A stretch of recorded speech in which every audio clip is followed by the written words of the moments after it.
everyone, welcome to Yajna Investment Academy. Welcome to another episode of Sunday Podcast. इस episode में मेरे साथ है Ayush, who is a research analyst at Yajna, and he has a very sound knowledge of the real estate sector.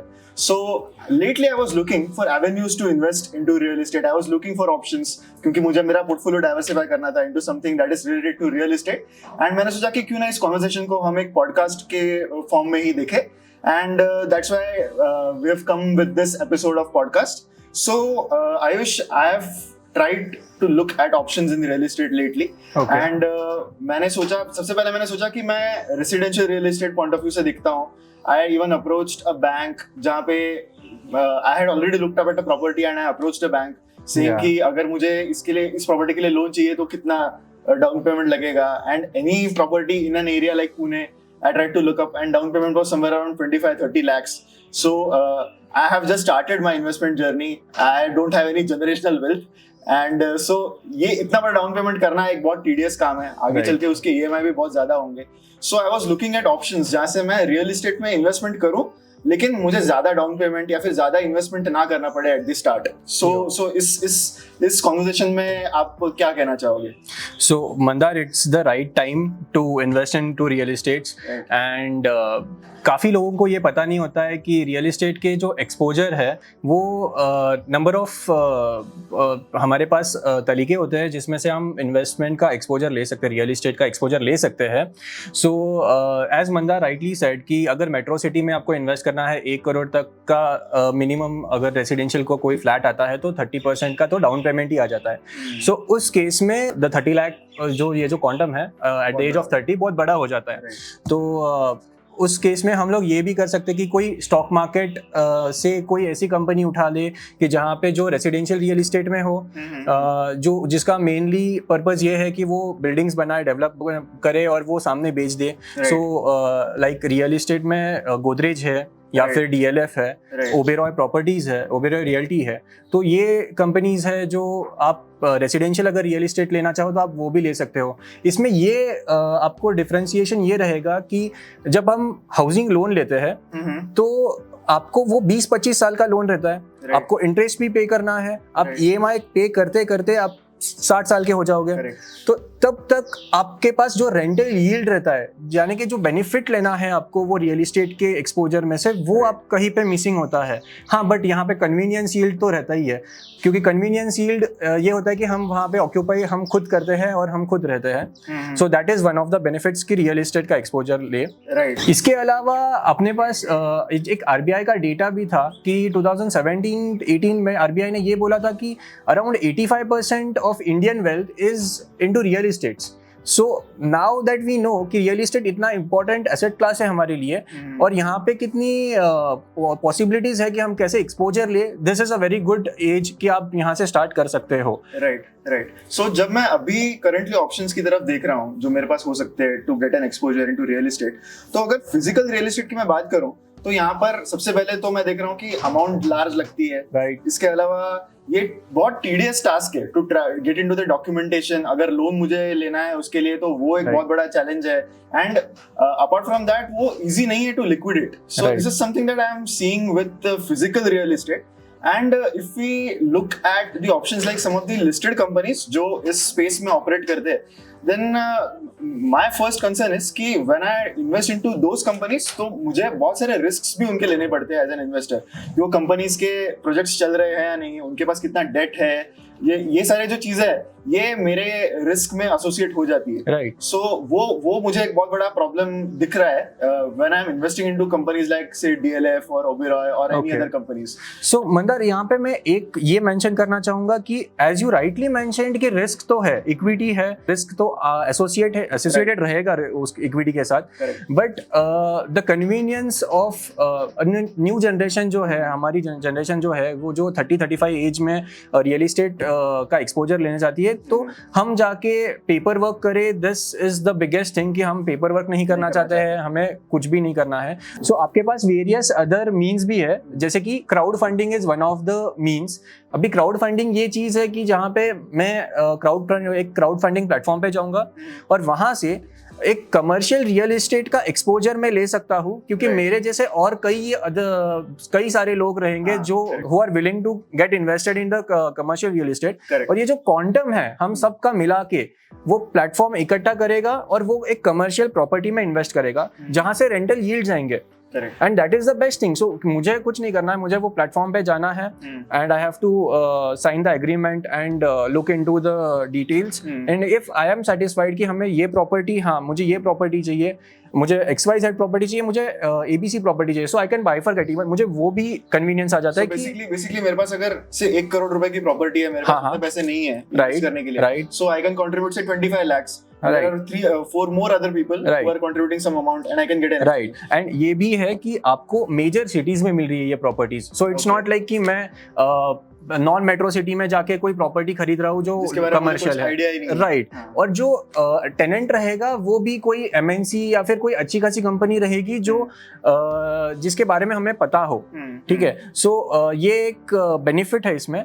And the only catch here is the liquidity, illiquidity जो आपने पहले भी बताई थी कि Right. मुझे अगर बेचना हो Right. तो वो जो थोड़ा यहाँ पे इलिक्विडिटी हाँ, का वो सीन आ यहाँ जाता पे है, है। वो थोड़ा यहाँ पे दिक्कत आ जाता है। अगर मैं इसको एक गवर्नेंस पॉइंट ऑफ व्यू से देखूं तो से वहां पर इस मामले में कैसा इशू है? लाइक अगर मैंने से उनको 25 lakhs, that also is the minimum amount. Right 25 So 25 lakhs suppose मैंने उनको दे दिए, उन्होंने एग्रीमेंट वगैरह भी साइन किए, लेकिन वो अगर मेरे पैसे लेके चले गए, सो इसमें मेरे पास कोई ऑप्शन है इधर? नहीं। तो फिर यहाँ पे ऐसा होता है कि आपकी जो एग्रीमेंट होती है उसमें जो क्राउड फंडिंग प्लेटफॉर्म रहेगा, Right. That will be only the mediator बीच में, between you and the property. Right, but okay. आप ओनर तो रहोगे वो प्रॉपर्टी के लिए। Okay. बट यहाँ पे ये है कि अगर वो बीच का प्लेटफॉर्म जो है अगर वो भाग के चला गया Right. तो मैनेज करना मुश्किल हो जाएगा। Correct. बट ये नहीं कि ओनरशिप का जरा चली यहाँ पे, गई, हाँ, हाँ हाँ. ओनरशिप नहीं चली जाएगी। But Right. यहाँ पे वो है कि जो मैनेजर था वही चला गया, भाग गया, तो करेक्ट। वो वाला दिक्कत आ जाएगा बस। Correct. और पेपर वर्क में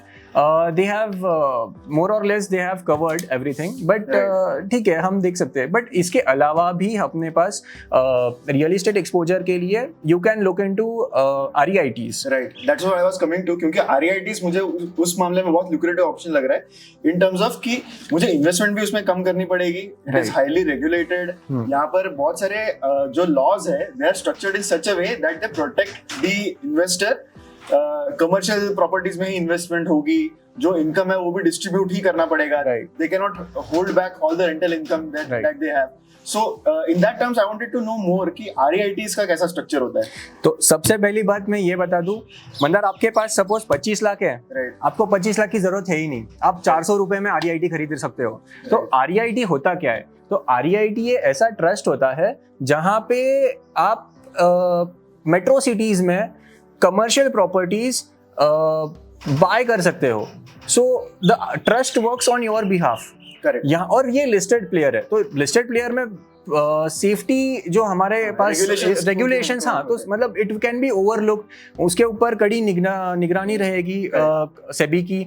तो ये सब चीज़ों के बीच में अगर मुझे बहुत सेफ फील होता है जब और ऊपर से commercial real estate in Mumbai, if I have to buy in Mumbai, तो it's not possible. It's like ये उम्र में क्या मैं मतलब लाइक मुंबई जैसी सिटी में रेजिडेंशियल रियल एस्टेट लेना भी बहुत बड़ी बात है, बहुत बड़ी बात है। Commercial is just out of question. तो आपको एक्सपोजर मिल सकता है मुंबई, पुणे, कोई भी सिटी में, जो भी मेट्रो सिटीज है। और जैसे क्राउड फंडिंग में आपके पास जो टेनेंट्स है, those are the companies, listed companies, unlisted private companies who are renowned. तो Right. ये सब कंपनीज होती है, तो यहाँ पे आपको उसकी दिक्कत नहीं आएगी। Right. बट एक कैच जो क्राउड फंडिंग में है वो यहाँ पे नहीं है कि मुझे 25 लाख नहीं डालने पड़ेंगे। हाँ. और मुझे वो बीच का जो मीडिएटर है वो ट्रस्ट भाग के नहीं जा सकता है, बिकॉज स्पॉन्सर को खुद का इक्विटी रखना पड़ता है। सो जो स्किन इन द गेम हम बोलते हैं, skin in the game, right. Correct. So तो that यहाँ has to पे be वो वाला सीन है। राइट। सो अगर मैं real estate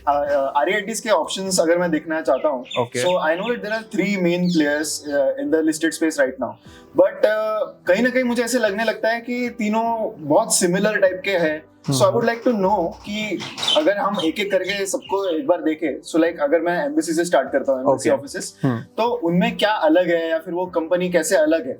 so embassy REIT ये सबसे बड़ी REIT है अपने पास. सो 42 मिलियन स्क्वायर फीट के ऊपर का उनका पोर्टफोलियो है.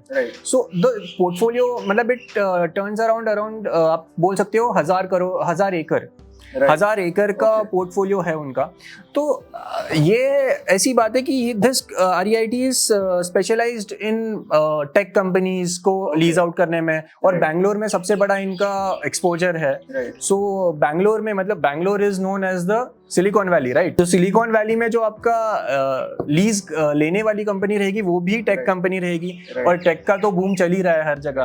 तो या लाइक अब तक जब तक वर्क फ्रॉम होम था तब तक ठीक था, लेकिन now the conditions are improving. So the risk of the property not being occupied is also becoming lesser. Right. और जब आपको टेक बूम में अगर पार्टिसिपेट करना है, this is one of the ways कि मैं रियल एस्टेट एक्सपोजर भी ले लूं और टेक कंपनीज को ही दे दूं. तो मतलब टेक कंपनी कुछ भी करे, मुझे तो रियल एस्टेट मेरा भाड़ा मिल रहा है, तो फिर उस हिसाब से आप सोच सकते हो.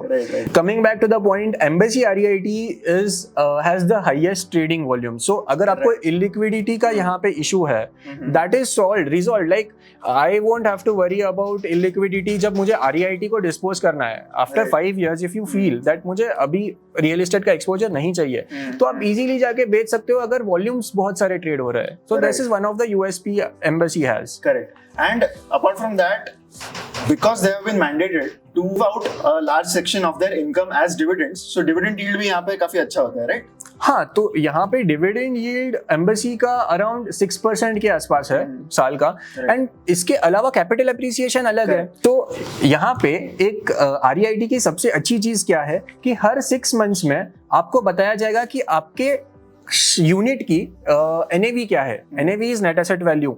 तो मुझे हर टाइम ट्रैक रहेगा कि मेरे जो इन्वेस्टमेंट्स है उसकी एक्चुअल वैल्यू क्या है. Net asset value is basically if the company goes out and sales these assets, मतलब जो रियल एस्टेट अंडरलाइंग है, तो मुझे कितनी वैल्यू उसमें से आ जाएगी. करेक्ट. तो वो है net asset value. Correct. And I think कि ये काफी स्टेबल भी है compare to other asset classes, क्योंकि जो मैं रिसेंटली मार्केट में देख रहा हूँ, आप सो जाते हो, अगले दिन उठ के देखते हो, देन आपकी इक्विटी की वैल्यू 10% कम हो गई होती है. So I think that is somewhere protected in this asset class. And अगर हम इन REITs की प्राइस की भी बात करें compare to their NAV, then they are also getting closer, right? तो 6 months पहले अगर हमने जब एनालिसिस स्टार्ट किया था, तो हमने ये देखा था कि Indian REITs trade at a discount of 14% to their NAVs.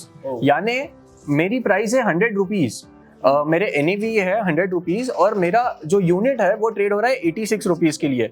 इसका रीजन ऐसा है कि जो इलिक्विडिटी रहती है या फिर जो अनसर्टिनिटी रहती है मार्केट्स में, तो market tries to discount it कि भाई ये वैल्यू नहीं रहेगी या फिर ये, तो वो 14% है. बट यहाँ पे आज के दिन में in the month of June we are looking at an discount rate of just 4% और 2%. वो सिंगल डिजिट पे आ चुका है, वो भी lower single digit. Right. So you can be less assured कि हाँ, now is the valuations right. ये वाला जो पार्ट है जो अभी बहुत चर्चे में है कि वैल्यूएशंस क्या है, तो वहां पे आप देख सकते हो कि ये एट NAV ट्रेड कर रहा है कहीं पे. एंड जब REITs की बात होती है, then I have come across a developed market like United States, जहां पर REITs एक काफी मेन स्ट्रीम इन्वेस्टमेंट व्हीकल हो गया है अभी. सो कंपेयर्ड टू दैट, इंडिया में अभी भी ये कंसेप्ट काफी नया है, राइट? सो US में REITs किस तरीके से डिफरेंट है इन टर्म्स ऑफ कि वो किस एसेट्स में इन्वेस्ट कर रहे हैं? सो US में ऐसा है कि अगर आप कोई REIT लेना चाहो, तो the underlying is not just commercial real estate जो कंपनीज को लीज करती है, वो नहीं. तो उसके अलावा भी you can be invested into amusement parks, data centers, या फिर मैंने कहीं पे ये पढ़ा कि private prisons भी है वहाँ पे underlying. So you know, वो इतने मैच्योर हो चुके हैं वो मार्केट्स कि वहाँ पे जो अंडरलाइंग इंफ्रास्ट्रक्चर है, दोज आर ड्रामेटिकली डाइवर्स. तो वो हमें देखने आ सकता है in the coming years in India, because right now मैंने पढ़ा कि नेक्सस मॉल्स एक खुद का REIT ला रहा है. So it will be a portfolio of around 17 malls. So it will be coming in maybe a year or two. यहाँ पे IPO वो लाएगा. तो it's an interesting interesting way ahead for REITs in Indian market. So when the REIT market gets developed to that level, तो हम उस point of view से सोच सकते हैं कि मुझे जिस asset में invest करना है, Right. उसका मैं REIT ले सकता हूँ. राइट. तो मुझे पूरा सिलेक्शन मैं कर सकता हूँ कि हाँ भाई मुझे मुंबई में ज्यादा कंसंट्रेशन चाहिए, तो मैं ऐसा REIT लूंगा जिसका एक्सपोजर ज्यादा मुंबई में हो, Correct. किसी का बैंगलोर में हो, और वो बैंगलोर में भी जिसका टेक में हो एक्सपोजर ज्यादा या हेल्थ केयर में हो, तो वो भी मेरे पास Correct. एक ऑप्शन रहेगा Right. कि मैं कैसे इन्वेस्ट करूं. इन दिस वेज मतलब, और डिविडेंड यील्ड जो है आप चेक कर सकते हैं हमारे वेबसाइट पे, हमने वो भी मेंशन किया है कि डिविडेंड यील्ड हर REIT का कितना है. उसके कैपिटल एप्रिसिएशंस के प्राइस चार्ट्स पे आप देख सकते हो कि कितना एप्रिसिएशन हुआ है. So all these options are available. Right. So coming back to our discussion about REITs that are available in India. So ये तो बात हो गई एम्बेसी की. अगर हम ब्रुकफील्ड की बात करें, then Brookfield is also one of the recent ones, right? Right. और वो स्मॉलेस्ट भी है सबसे. So Right. वो अभी डेवलपिंग इसमें है, स्टेज में है. One more thing about Brookfield is कि REIT में एक कैच होता है कि आपको टैक्स फ्री रिटर्न मिलता है. ये आपको पता था? Right. I had just read about it, but मुझे इतना आइडिया नहीं था. So मैं आपको बताता हूँ कि टैक्स फ्री रेट क्या होता है. So जैसे कि अगर मुझे REIT कोई डिविडेंड देती है, तो dividend is divided into certain parts, 3 parts. एक होता है इंटरेस्ट पेमेंट, एक होता है प्रिंसिपल रीपेमेंट, और दूसरा होता है डिविडेंड. तो जो प्रिंसिपल और डिविडेंड रीपेमेंट का पार्ट है, that part is disclosed by the REIT and said में कि इतना परसेंटेज है जो आपका टैक्स फ्री है. बट जो इंटरेस्ट इनकम है वो आपको पे करना पड़ेगा एज अ टैक्स, और वो अपने आपके नॉर्मल टैक्स स्लैब्स में आ जाएगा. कि जो भी आपका नॉर्मल टैक्स स्लैब हो उसमें वो अमाउंट ऐड कर देना, वो आपका है. तो ब्रुकफील्ड का USP ये है कि वो सबसे कम टैक्स फ्री अमाउंट देता है. वो मतलब एम्बेसी देता है around 83-84% tax free, but Brookfield देता था सिर्फ 30%. लेटेस्ट क्वार्टर्स में उन्हें 44% कर दिया है, but it should be consistent. तो ये है USP ब्रुकफील्ड का. This percentage is disclosed by the REIT. Right. Every quarter they disclose this कि हमने इतना डिस्ट्रीब्यूट किया है और उसका इतना परसेंटेज है जो आपको टैक्स फ्री है. Right. And then coming back to the last REIT option that we have, that is Mindspace REIT. So इनका भी exposure mainly South India में है, right? Right. वो मुंबई और हैदराबाद में उनका करीब 80% के आसपास का पोर्टफोलियो उधर ही है. And they also have a very good set of portfolio properties in Mumbai. And these guys are the highest tax free returns जो देते हैं, वो इनके पास रहता है. लगभग 90-93% का tax free component रहता है. And the capital appreciation is also decent enough. बाकी अगर आपको डिटेल में, अगर हमारे स्टॉकोमीटर पे आप जाओगे तो आपको डिटेल में दिखेगा कि हर REIT के लिए हमने कैसे बाइफरकेट किया है रेटिंग्स को, और 5G एनालिसिस पे हमने रेट भी किया है उन्हें. तो आपको वो भी देख सकते हो वहां पे. So that was mainly the discussion on the REITs. On that note, we will conclude this week's podcast as well. I hope आपको ये पॉडकास्ट पसंद आया होगा. इस वीडियो को लाइक कीजिए, कमेंट कीजिए, शेयर कीजिए, एंड कीप वॉचिंग यज्ञ इन्वेस्टमेंट एकेडमी. Thank you.